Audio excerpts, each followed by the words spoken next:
Welcome to the second installment of Enter the Infinite, where we break down deck lists of some of our favorite commanders to play. Today we have a mono white build coming to you from my good friend Daniel's arsenal. Daniel has been a mainstay here on the channel and one of the channel's biggest supporters, so I just want to give him a shout out and a big thank you for everything you've done for us. You too can also show your support by becoming a patron for as low as $2 a month. Just follow the link found in the description of this video or the top right of your screen to join the In Response crew. You can also support us by visiting our sponsor, Dragon Shield, and using our affiliate link when purchasing the best product out there to protect your cardboard. With that said, let's dive into this week's breakdown. Avacyn, Angel of Hope, the Purifier, the Light of Innistrad. This majestic force of nature was created by Soren Markov in days past to be a protector and to give humanity a fighting chance against the hordes of horrors that sought to kill them.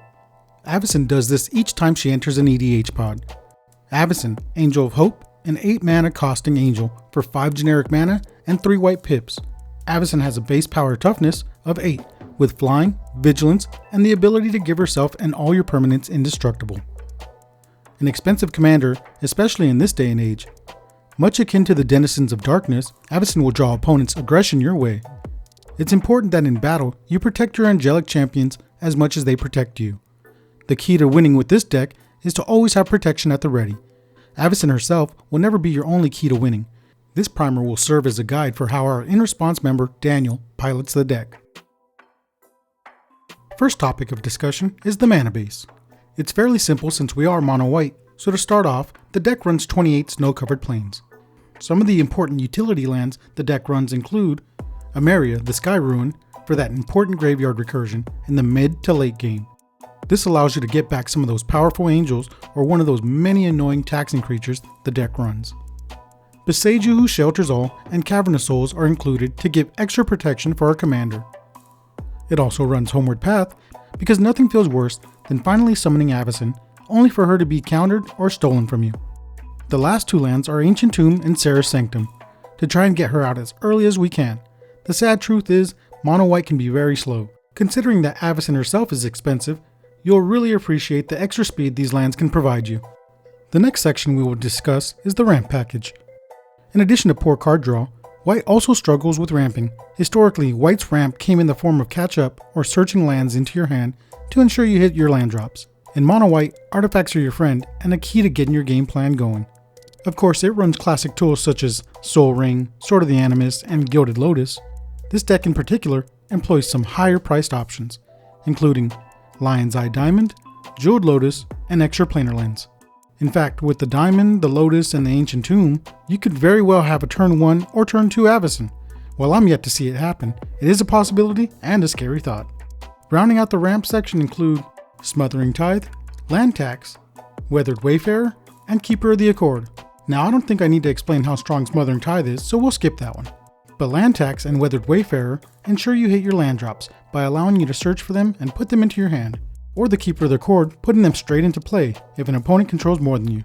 Again, most of these cards only allow you to catch up to opponents, but the power in these cards will be essential for keeping up. Next we'll move on to the removal package. An Avacyn player at the table always means at least one thing: mass removal.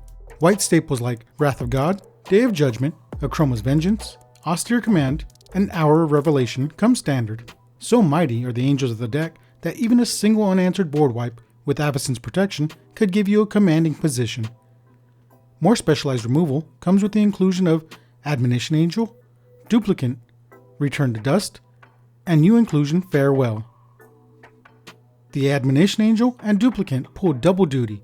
Not only do these creatures provide their own removal, they are also essential to protect you, the player, from Avacyn herself. With creature stealing and cloning in abundance, you absolutely cannot afford for your own champion to turn against you.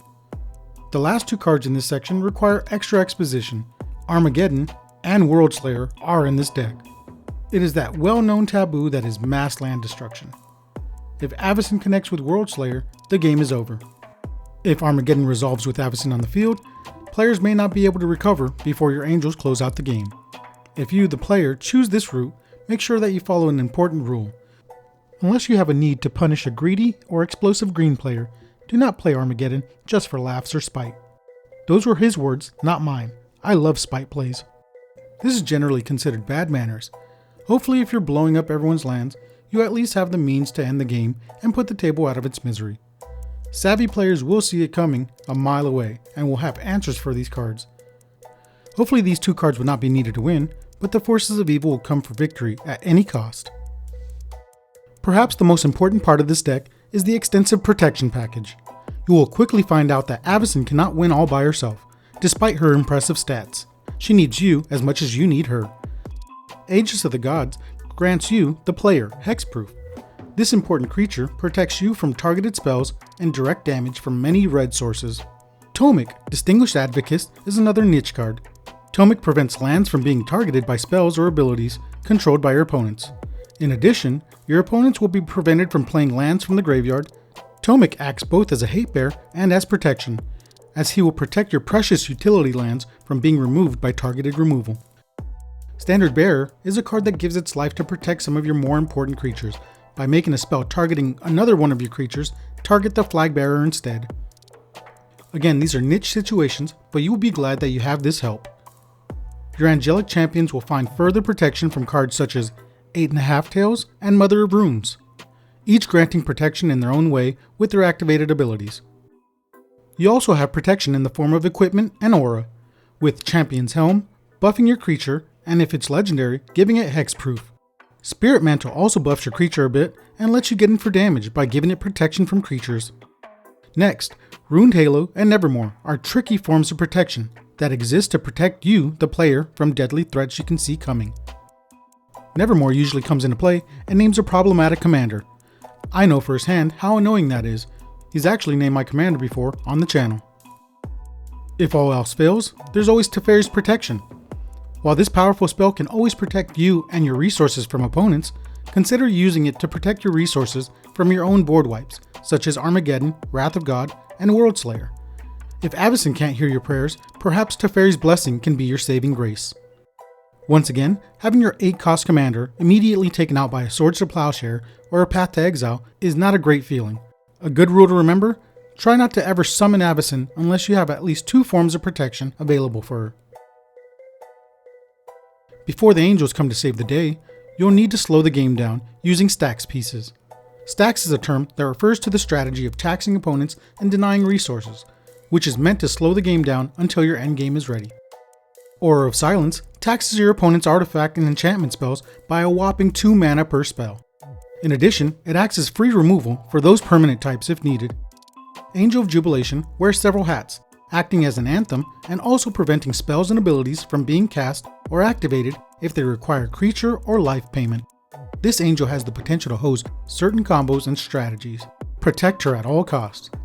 Curse of Exhaustion and Overwhelming Splendor are aura curses that are sure to get you some curses at the table. These 2 enchantments are guaranteed to bring the afflicted to their knees. Hushbringer is another nasty creature who will frustrate your opponents. It stops both enter the battlefield and death triggers of creatures. This includes dangerous ETBs such as Fleshbag Marauder, Dockside Extortionist, or Grave Pact effects. This fairy will protect your creatures and keep players honest. Linvala, Keeper of Silence, stops activated abilities of creatures your opponents control, including mana abilities. Drannith Magistrate is another creature who can perform several duties, such as stopping spells from being cast from graveyards, exile, and even the command zone. It's definitely an auto-include in any stacks build with white in it. Believe it or not, historically, white was supposed to be secondary in counterspells. There is a control package in this deck. Control in this case is in 2 parts, the countering of spells and the prevention of your spells from being interrupted. The purpose of the control package is not to answer threats, but rather ensure your endgame resolves. Mana Tithe, Rebuff the Wicked, and Lapse of Certainty are horrible counterspells, but these spells could perhaps give you the one moment you need to finish the game. And let's face it, when someone successfully counters a spell with Mana Tithe, it's pretty damn funny. Enter. Oh wow, no Soul Ring first turn? No, I would have liked this turn 1 Soul Ring. I didn't draw it. Should we? Yeah. Ruin Crab? In response, I'm gonna target that card with Mana Tide. Are you kidding me? Ruin Crab? Ruin Crab? Really? That's the first time I've ever seen a Mana Tide.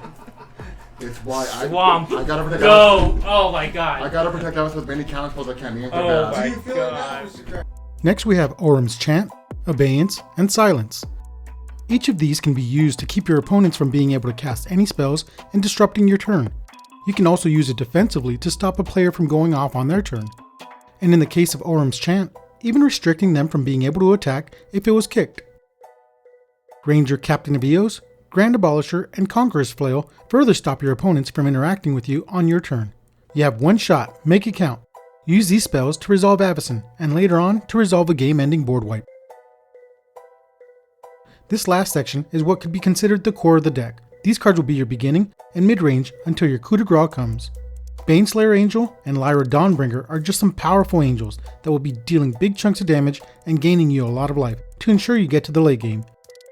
Akroma is just one of the strongest angels in Magic, so why not run her? She pretty much does everything. Sun Titan, Emeria Shepherd, and Karmic Guide all help out with returning our creatures or permanents that have drawn some hate during the game from the graveyard to the battlefield. Sun Titan can get back pretty much every one of your stacks pieces, while Emeria Shepherd and Karmic Guide can get back any one of those powerful angels we've talked about. Stoneforge Mystic, in my opinion, is a flavor fail, since it's her who brought Emrakul to Innistrad and started Avacyn down her path of madness, which eventually caused her unmaking. Regardless, the card is really good, allowing you to search up an equipment, which can be Champion's Helm or Conqueror's Flail for protection, Sword of the Animus if you need to hit your land drops, or the World Slayer if you want to end the game. Safara, Sky's Blade, gives your other angels indestructible, potentially being a secondary Avacyn in some cases. Platinum Angel to stop your opponents from winning until they can find a way to deal with it. Because we're in mono white, we need to enlist the help of some creatures to draw some cards.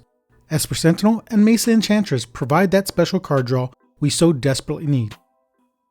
Hopefully, if we're lucky, we can find either of these early on in the game to be able to keep up with the rest of the table. This deck attempts to cover all the bases needed to be successful, but truth be told, this deck is expensive. This section will give money saving suggestions and what parts of the deck should and should not be cut. First, Daniel suggests keeping most of, if not all the stacks package intact. This really slows down the game and allows the deck to get set up. But with White's inability to ramp fast like Green does, we need to rely on our artifacts to keep up. Extraplanar Lens, Jeweled Lotus, and Lion's Eye Diamond are amazing cards, but very expensive, and not within everyone's budget. So we can replace these cards with some budget-friendly options of Nyx Lotus, Gauntlet of Power, and a Caged Sun. Nyx Lotus will help once we start getting some of our permanents on the board, and can start producing a ton of mana on its own, since we have a lot of cards with 2 or 3 white pips in their casting cost. Gauntlet of Power helps us by buffing up our creatures by +1/+1 and doubles up the amount of mana our lands would produce. But be careful, it also affects our opponent's creatures and lands as well. Caged Sun is just a better version of Gauntlet of Power, but costs 1 more to cast. But at least it doesn't have the downside of possibly helping our opponents. Smothering Tithe is just getting more and more expensive, since it's the best card White has to offer. There's no good options to replace it, but there is Monologue Tax. We won't be making nearly as many treasures with it, but we will make some, eventually. Ancient Tomb, Sarah's Sanctum, and Cavern of Souls are also very pricey. If we have to cut them to be more budget friendly, we can bring in Guildless Commons for Ancient Tomb. Sure, we bounce a land back, but who knows, we can probably use that for a landfall trigger later in the game. Let's slot in some lands that help us with card draw, like War Room and Bonder's Enclave, since we definitely need all the card draw we can get. Land tax is still pretty expensive, so we can replace that with an Archaeomancer's Map to help us get some lands in our hands. These are just a few ideas to keep costs down. Consider your options and use this guide as a place to start. If you're interested, a link to both Daniel's deck list and the budget list can be found in the description below. Well, that's it for this episode of Enter the Infinite. We hope you enjoyed it. Let us know in the comments what you think about the deck, or any suggestions you may have, or recommendations for future deck techs you'd like to see. Make sure to like the video and leave a comment, and if you aren't already subscribed, hit the subscribe button. Before we go, we'd like to give a big thank you to our amazing patrons. We are glad to have your support and thankful for each and every one of you. We here at In Response would like to thank you for watching. Please make sure to like and subscribe, and make sure you follow us on our social medias. We also stream every Friday night at 7 p.m. Pacific Standard Time. Thank you for watching. Have an awesome day.